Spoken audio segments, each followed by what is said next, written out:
Confidence grows with action. You're looking at your banking app. A lot of us get, the heart starts racing or sweaty palms or, we get a little tense. Money is never just about money. Right.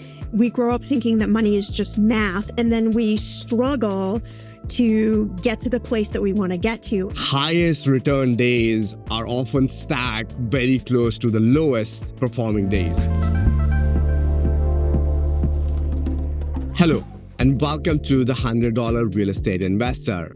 I'm your host, Sachin Latawa, CEO and founder of Tirios. You think investing in real estate is art? Think again. This is the podcast where we demystify everything about investing. This week, we talk about how to develop a mental framework to start investing and secure your financial future. This is a conversation that everyone needs to hear so you can become a successful investor. This week, we are joined by Shannah Game, a personal financial strategist.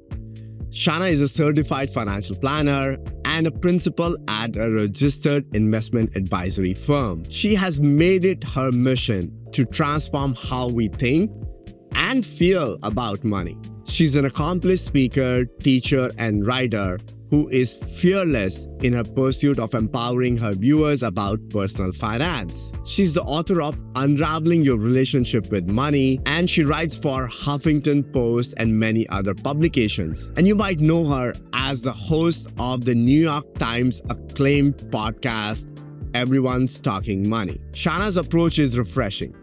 She believes finances should be fun and approachable, not scary and overwhelming. We are excited to tap into her expertise today. Welcome to the show, Shannah. Hey, Shannah, welcome to the show. Hey, thanks so much for having me. It's such a pleasure to be here. We are so excited to have you, Shannah, on the show. One of the topics you cover in your book is fostering long-term emotional stability in financial decision-making. What narratives do you see people tell themselves that prevent them from starting investing? It's such a good question. And I would say probably like 9.9 out of 10 times, it's this narrative that I'm not good with money. Yeah. And, that creates then this fear, which becomes paralyzing. And people don't want to do anything, right? They're just in sort of a fight or flight mode and stuck in that idea that no matter what I do with money, and this is, whether someone's making $1 million a year or someone's making $10,000 a year, right? This narrative crosses all, demographics, all income lines.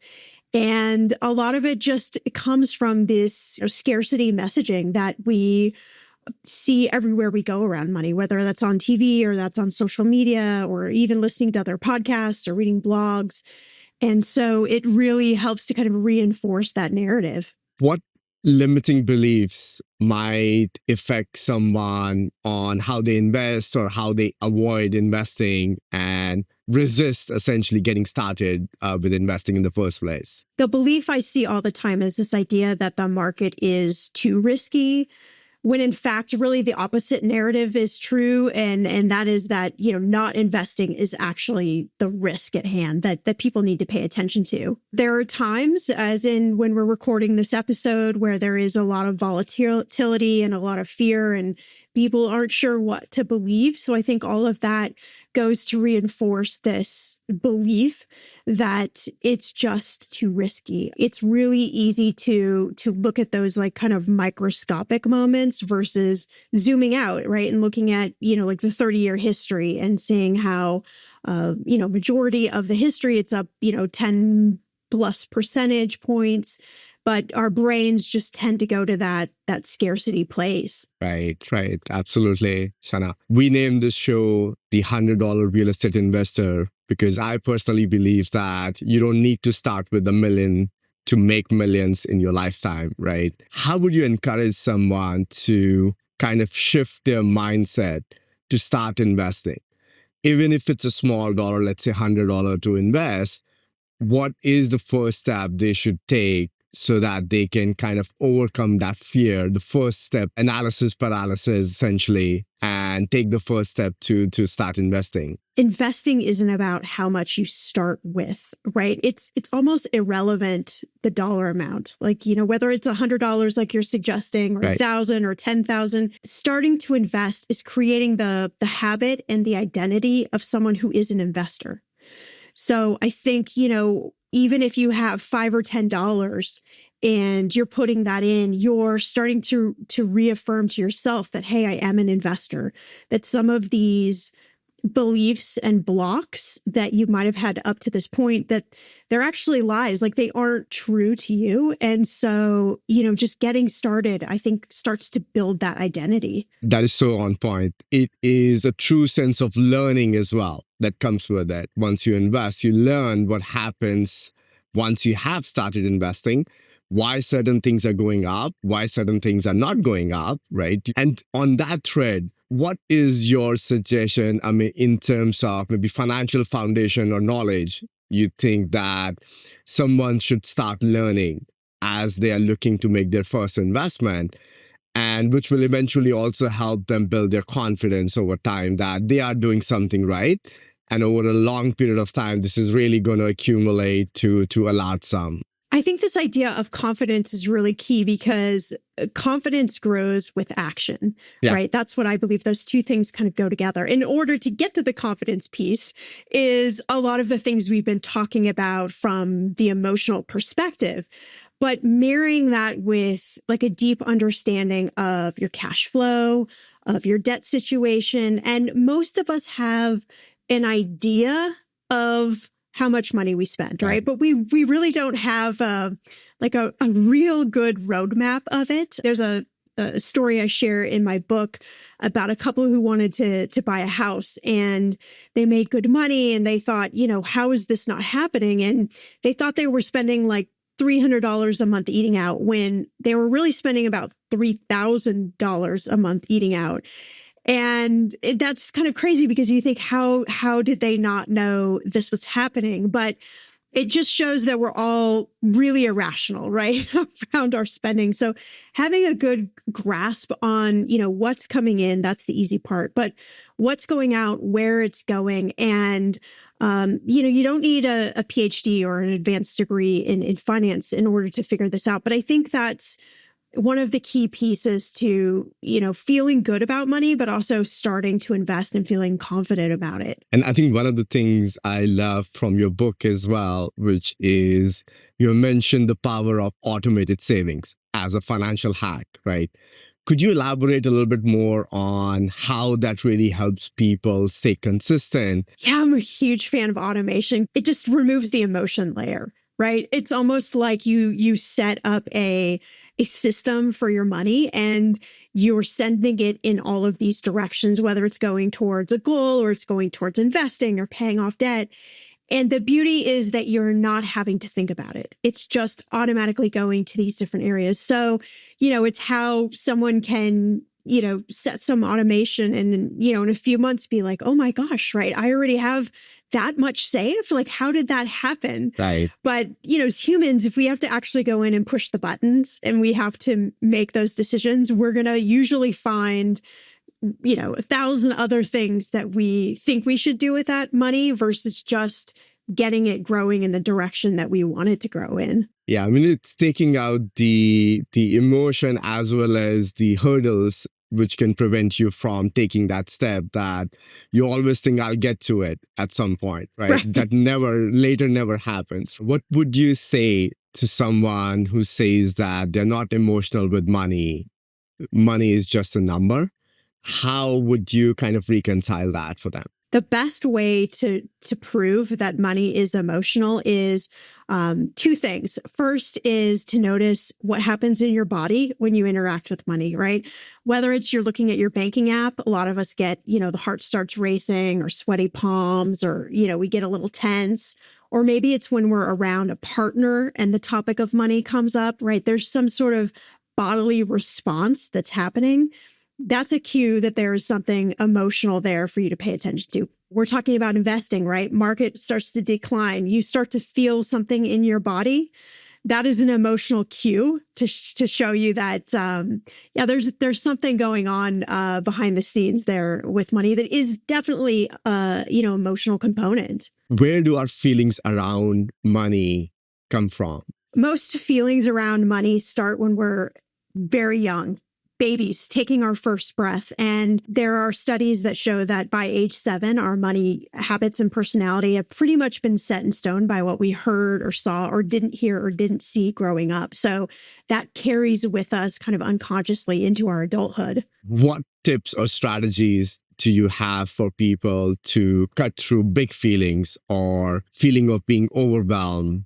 And how can they reconcile that to their financial situation? I think it's important to try to set yourself up for success. One of the exercises I talk about often is something called financial forgiveness. Very simple, blank sheet of paper, set a timer for 15 minutes. I want you to get out every mistake you would have, should have, could have done around money. Step away for 24 hours, come back to that sheet of paper, and then I need you to get rid of it. Burn it, shred it, tear it up, throw it away. But there is definitely scientific proof behind writing these things out on paper, getting rid of them to help reset your mind that these fears, these worries don't have to keep you hostage any longer. That is such a great idea. We know home ownership is synonymous with the American dream, right? In recent years, we have seen it has become more challenging to be a homeowner. And it is also such an emotional decision for most families when they're looking to buy their first home. How do you advise people to prioritize between saving for a down payment on a home, paying down their debt, or start or saving, investing towards investing? I think the starting point is really examining that narrative about American dream, about it being this dream. And that infers that it's the dream for everyone and that it should be the dream for everyone. Right. And just like anything, when we're talking about, personal finance, there's an asterisk, right? It may or may not be appropriate or something that you value at this particular point in time. And there's nothing wrong with either of those decisions. And so I think really thinking through, like, does this make sense? Am I someplace where I'm going to stay for 3, 5+ years, or am I somebody who's maybe more transient and I'm moving around a lot? If that's the case, buying a house probably doesn't make sense. Also looking at your finances and saying, like, realistically, can I make this happen without, having to drain all my money? Am I going to put myself in another place of panic or stress or fear around money? So I think that's the first piece, is thinking that out. But in terms of the balancing piece, this is where, really knowing your numbers, really knowing where your money's going is super important, because we want to make sure that we're not just all of our money is going to debt payoff, right? Because then we're going to get to the end of it. We're going to not have any debt, which is great, but we're also not going to be building any wealth. So I think finding a mix, whether it's a 50-50 or a 60-40 or whatever split feels good to you, between those, if you have those 3 different goals, saving to buy a house, paying off debt, and investing is important. And then I think, when you get a raise at work or maybe you get an inheritance, like really maximizing those amounts of money so that you make sure they're going in these buckets. That's fantastic, Shannah. And I think in the same thread, it is also how you prioritize between a short-term goal and a long-term goal as well. Like you said, if you are maybe 22, 23 and just graduated, you don't probably need a home, right? You probably don't have a need for a home because for n number of reasons, that it's too big of a place. You don't know if you're going to stay in the place or you're going to find a job and move to some other place. It's kind of balancing between what your short-term objectives are and what your long-term objectives are. Is there some exercise you have found, Shannah, in thinking about that, on how you kind of separate those two goals between a very short-term need that I should really focus on it and something on this is I want and I should save for this dream and I'll make it happen in the next 5 years, 10 years, whatever that time frame might be? I'm a big fan of doing something I call a money date. Lots of people have heard of this concept, but I love using it in terms of goals. So for me and my husband, we have a standing calendar appointment every month. That is our money day. We go somewhere fun. That's an important ingredient. We live in a brewery-centric town, so we go to our favorite brewery. We have some drinks, some appetizers, and we look at that breakdown of short-term and long-term goals. And we just have a sheet of paper in front of us. We don't have any, we don't have our bank account. We don't have any of that information. We're in the like dreaming, planning phase. So I think short-term goals, like think about, the next maybe year or less, 6 months, something small. Whatever that is, make sure that's part of your spending plan, right? So automation is happening. It's going to help fund that. Long-term goals, this is where, things can get a little bit sticky for us, like especially for house or taking a big trip or taking a sabbatical off work or something like that. We want to look at, what is that going to cost? What's that time frame? But then it's important to back down from that and come up with kind of micro savings goals, right? So whether that's a weekly amount or a monthly amount, something that you can build in that you can actually see progress happening. That's going to keep your brain and your body super engaged in just the steps that you need to take, right? And maybe the intentional decisions you need to make around money in order to make that happen. That is such a great idea, Shannah. We're going to try that as well with my wife. I think when we think about the mindset, Shannah, also it's like there is a different, I think, level of focus or intention you need if you're looking at maybe active investing versus passive investing, for example, right? And we have seen more and more people move towards passive investing as well in the recent years. There's definitely a big wave behind it. How do you align that, or how would you recommend somebody who is in a different emotional state or a mindset to kind of consider one versus another? It's a great question, Sachin. And I think the important thing to think about is it's almost like gotta know thyself, right? First, Sure. like what works best for you. I'm a huge fan of passive investing. I think for most people, it works. It creates a healthier money relationship because I think it rewards consistency over adrenaline that can sometimes happen with, active investing. Passive investing, low index funds that we're investing in, the kind of, set it and forget it style is great.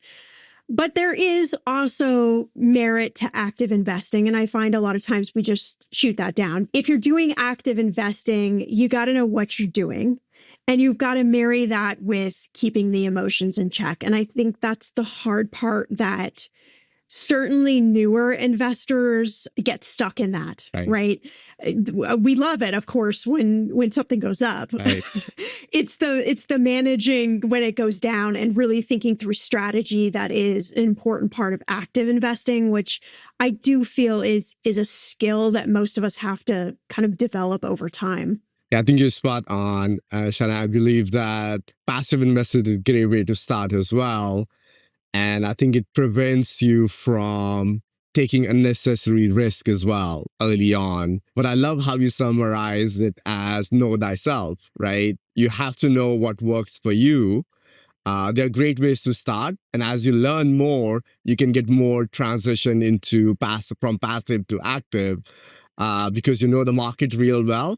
And you might be an expert in an industry, which might give you an edge to kind of analyze what's going on in the market or what are the trends happening in the market, and gives you an opportunity to kind of add that active exposure as you start to build your portfolio. Absolutely. I think that's a great way to approach it too. And we tend to think that it has to be all or nothing. Yeah. Right. So, you could have a small piece of your portfolio that is the active investing, right? Get your, take your training wheels off, so to speak, and set an amount of money where if you lost that amount of money, it wouldn't be the end of the world. Like you emotionally are prepared for whatever happens to that. Right. And then, as you grow your skills, you grow your confidence, and maybe you make more of a shift, but it doesn't have to be this or that necessarily. I think many investors also struggle with, as you said before, what happens in times of market volatility, right? What can you advise? I mean, it's easy to say that stay calm and stay invested, but in the moment of that volatility, people get scared. People again fear loss. What is something that can calm their mind or put some more validity behind that the best alternative is to stay invested? There isn't anything totally original that I can say here that, you've probably not said before or heard before. It really is this, concept of zooming out. But I love this idea of creating what I call like an investor identity statement. It's a statement, and however creative you want to be with this, but it's this idea that you create almost a manifesto for yourself and your investing around why you're doing this, and more importantly, how you're going to behave when the market drops, right? So it's thinking through this identity of yourself as an investor before you're actually in one of those scenarios.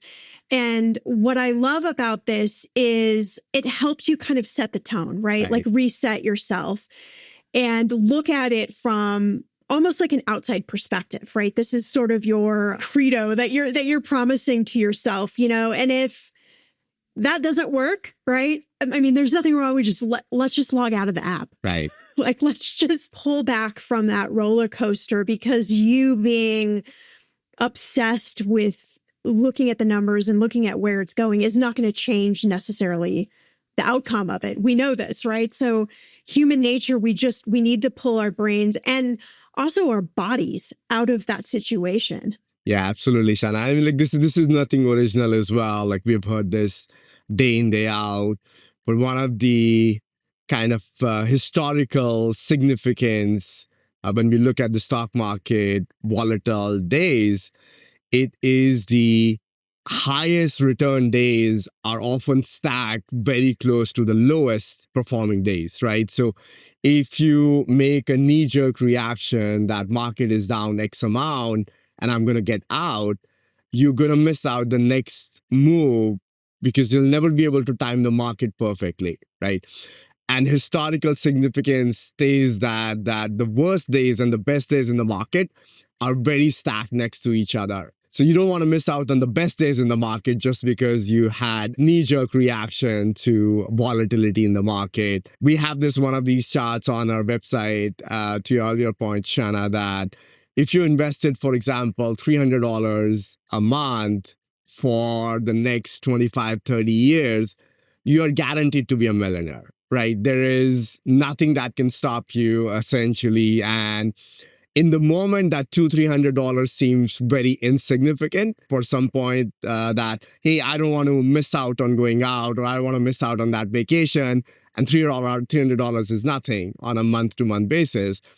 But the power of compounding and staying in the market, it really, truly adds up over long periods of time and gives you that cushion at the end that, hey, you are a millionaire X times over if you invested a little bit more as well. And what I love about that is, I think like if you really let that sink in, right? The choices that we make with our money every month that are usually emotion driven, right? We probably easily spend $200 to $300 on stuff that we're like, we could probably do without, right? But if we took that and then you're saying, well, we could turn that into $1 million, right? That starts to change the framework of thinking about money. And then I love your point about, the lowest days often followed by, the highest days, because to me, this goes back to like our thought patterns. We can choose to focus on the lowest days, or we can choose to focus on the narrative that the lowest days are usually followed by some of the highest gains, right? And so I think we've gotten out of the place of recognizing that there is a power of thought and a power of choice in how we frame anything around money. Right. Absolutely, Shannah. One of the most incredible things, Shannah, which I'm truly impressed by your background is You have been an author, and then you have been on a podcast. You've done over 1,200 episodes at this point. What have been some of the most surprising insights when you hear from all of these conversations that kind of stuck with you that, hey, this is something that more people should know about? I've been a money expert for over 20 years. It's really what I noticed working with people. And then doing this many podcast episodes is just sort of put like the exclamation mark on the discovery. And that is just that money is never just about money. Right. And I think that's, we grow up thinking that money is just math, and then we struggle to get to the place that we want to get to. And instead, I really believe that money is about identity, it's about fear, it's about power and relationships and worthiness. And it's not that numbers aren't important, but I think the story behind the numbers and the why is just as important and needs to go hand in hand with the discussion about the numbers. And that's really a narrative that, I've seen replicated over and over with whether it's human to human or somebody I'm interviewing. And that's really my mission, is to spread that more and just to help people have some sort of awareness of how that story and how those emotions are playing into your decision making. You do a great job, Shannah, with that. Can you share maybe an example on how aligning your financial goals with your personal values or your mind shift has led to greater satisfaction also, like you said, to know your credo and be truly aligned with what you see in the financial success side for an individual? This is where I really think about, almost like putting blinders up around each of us, because we're so influenced by outside forces, by relationships, friends, all of these sort of things. And we start spending money that aligns more with who they want to be versus who we want to be. And so I think, just like we were talking about the house before, it's thinking about, what do I value? Like, what do I really value spending my money on? And if that is, I want to take a workout class every day, beautiful, add that in. If that is, I love to travel and it's super important to go on one big trip a year, great, add that in. If it's giving back, whatever it is, even if it's like, I want to go buy all the coffee every month that I want to buy, I don't care, right?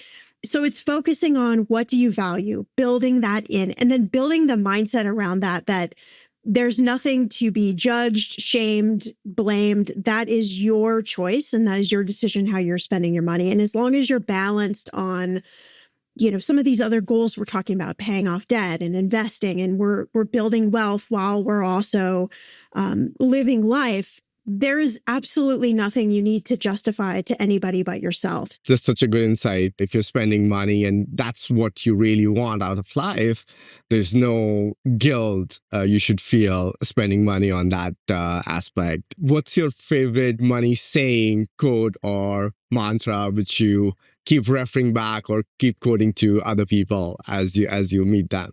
I was thinking about this quite some time. I'm not sure who said this. It might have been one of my podcast guests, but I have it written on a note card above my computer here. And it's that money doesn't change you, it reveals you. Sure.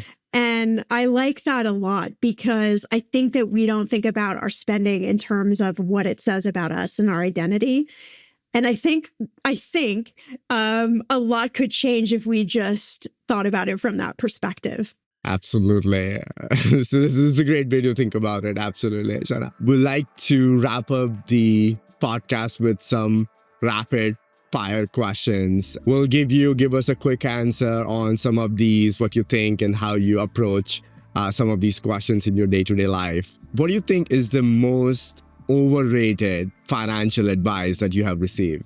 This is cutting out the lattes. I hate that advice. Like, let's just let people have joy, whatever that is. If that's lattes, go for it. Absolutely. What was maybe the first big purchase you remember that you planned for it and you saved for it to accomplish that over a period of months or a period of years?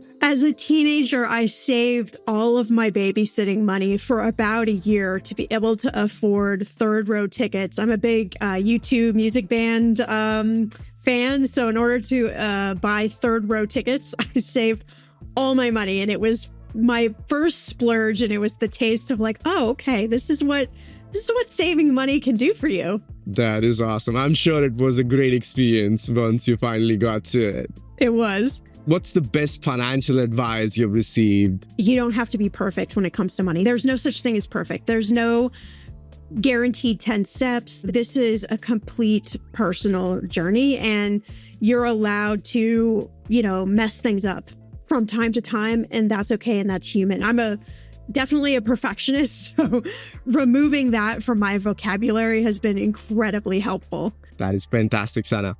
It was so great, Shannah, to have you on the show. Thank you so much for joining us on the $100 Real Estate Investor. Thanks so much for having me.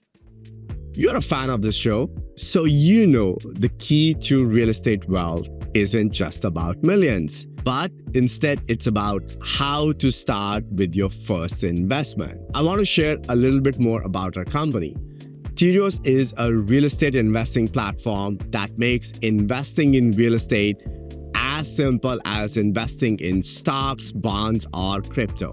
Forget the jargon, forget the gatekeeping, forget everything you thought you knew about real estate investing. I want to help you get started today. Get a $25 sign-up bonus when you create an account at Tirios.ai and use the invitation code INVEST25. Real simple, real access, real estate with Tirios. Sign up today at Tirios.ai and use the invitation code INVEST25. Now, back to the show. Right now, we are taking a close look at the market snapshot. Diversification is the cornerstone of sound investing. We talk about this on this podcast a lot, and we can all agree with that. The idea is simple. Spread your risk to avoid catastrophic losses if one investment fails. We understand this concept in the context of equities. You wouldn't put your entire nest egg into one single stock. Yet, we abandon this very logic when we go and invest in real estate. But here's where the strategy often goes wrong: the concentration trap. An individual might invest upwards of $100,000 to acquire one rental home, or even $500,000 to $1 million for a commercial property like an apartment building, and deploy into one single asset. Think about that. You have technically diversified out of the stocks, but you've created intense concentration within your real estate holdings. It's like if you had $100,000 cash today, would you put it all on one stock, picking one company on one specific day? Very unlikely. Yet, that's precisely the approach most individuals take with their real estate investments. This fundamentally misses the point of diversification and exposes the investor to significant vulnerabilities. These are two worth highlighting. First, concentrated location risk. A single asset is entirely dependent on its immediate surroundings. A major employer leaves town, zoning law changes, shift in crime rates. Factors completely outside your control can severely impair the asset's value and its income potential. Second, market timing risk. Real estate markets move in cycles. Investing your entire capital allocation in one lump sum means you're betting heavily on when you buy. It's trying to time the market, something even legendary investors like Warren Buffett or Carl Icahn would advise against. You risk buying at a peak. So, what does a prudent approach to real estate diversification look like? It requires a more thoughtful strategy. First, multiple assets, multiple locations.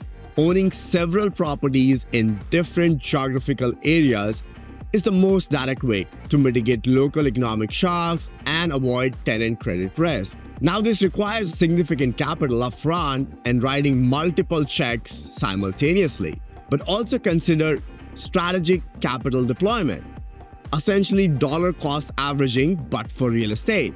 Invest set amounts over time rather than all at once.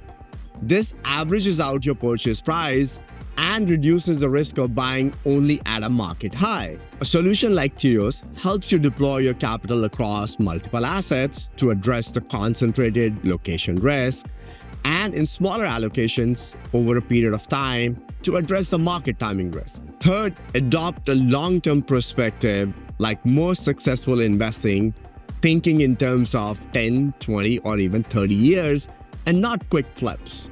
And critically, focus on intrinsic value. Don't get sucked into trying to find the best bargain.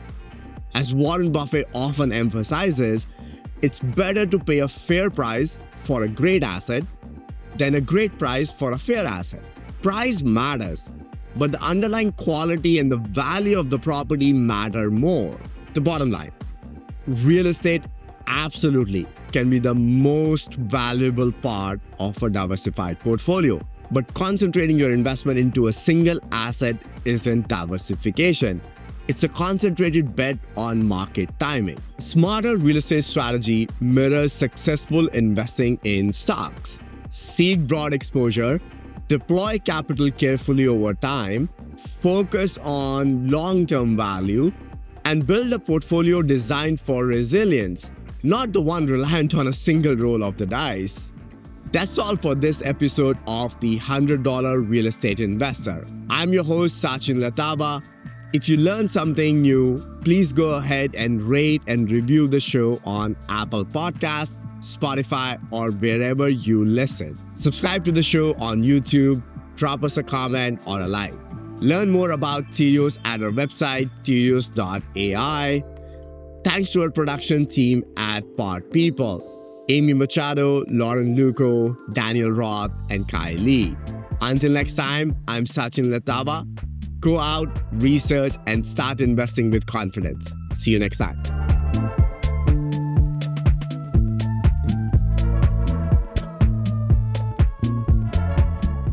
The opinions and views expressed in this program may not necessarily reflect the institutional views of Tirios or its affiliates. The content of this program does not constitute a recommendation from Tirios to the recipient and is provided for information purposes only. Tirios is not providing any financial, economic, legal, investment, accounting, or tax advice through this program or to its recipient. You can find the complete disclosure at www.tirios.ai/podcast/disclaimer.